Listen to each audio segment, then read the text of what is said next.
With the kids back to school and the weather cooling off, the annual cooling off of the real estate market is underway as well. But is that all it is, or are there other factors at play here? So come along with us for our Q3 2022 New Jersey real estate market update, and I promise you will leave this video with a much clearer picture of exactly what's happening in the market right now than whatever the news media is telling you. You ready? So let's start off by flashing back to the same point in time 3 years ago, September 2019. After 7 years of an appreciating home market, rising interest rates and monetary policy were forecasting we were in for a housing correction. And then 6 months later, with COVID, we all know what happened.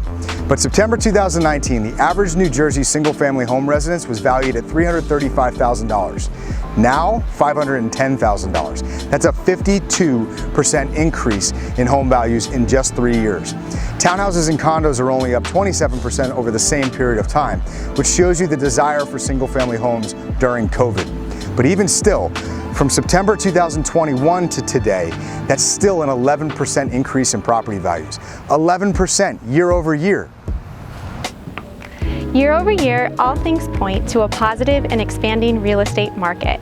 Median and average sales prices are up 10%. The number of days a property was on the market before accepting an offer is down 13% to 33 days. The number of new homes hitting the market is down 12%. All of this should tell you that if you have bought a home in the last 12 months, you've been part of one of the strongest real estate markets in history. Now let's talk mortgages. So we started off 2022 with mortgage rates at 3% before they raced significantly higher and hit 6% within 6 months. That's about the same time frame that Poncho here has been open. Now, that's exactly the bucket of cold water that the Federal Reserve wanted to throw on the market due to rising inflation and an unsustainable growth in the housing market. But let's put that in perspective. In January, if you were buying a $500,000 house with a 20% down payment, your monthly payment would have been about $1,700 a month. Today, it's an additional $700 a month for that same house, same purchase price, same down payment, just because of the rise in interest rates. That's a 42% increase in your monthly payment. So if you're a buyer, what do? If you're a buyer who has to buy, that means you're either paying more for the same house or you have to reduce your price range. Reducing your price range means sacrificing space. Maybe you're stuck with a 3-bedroom house instead of a 4. Or it means you might need to change towns and potentially sacrifice school systems. And that sacrifice can sting. If you're not forced to buy, whether for a work relocation or outgrowing your current place, maybe this has caused you to put a hold on your home search, waiting for the prices to drop down, which has to happen, right? Real estate prices go down when supply exceeds demand. Simply put, when there are more homes than buyers in the market. So for prices to drop, we either need to see buyer interest fall off a cliff, which we're not seeing yet, or a ton more homes come on the market. Inventory has risen every month in the last 8 months, but the absorption rate is only 2.7. If you remember a previous video on absorption rate, that means we are still dramatically in a seller's market. Confused yet? All right, so let's put this in perspective. We started off 2022 with mortgage rates at 3%, and as of today, we're just a little bit over 6%.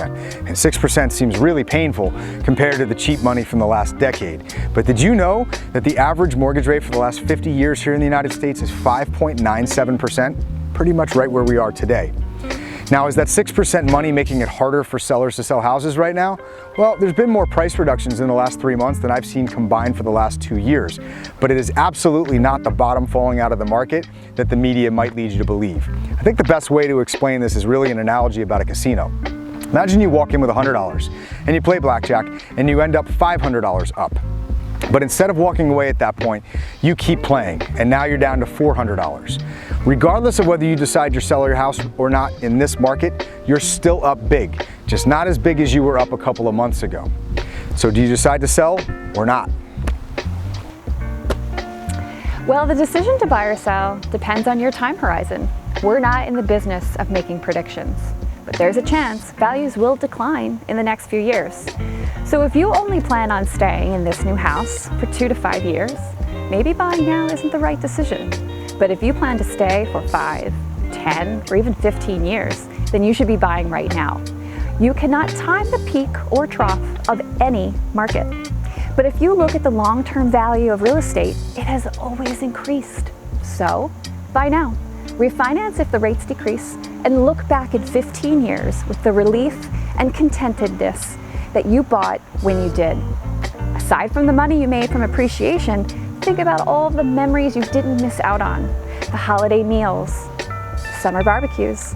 We only have so many winters. We only have so many summers with our families.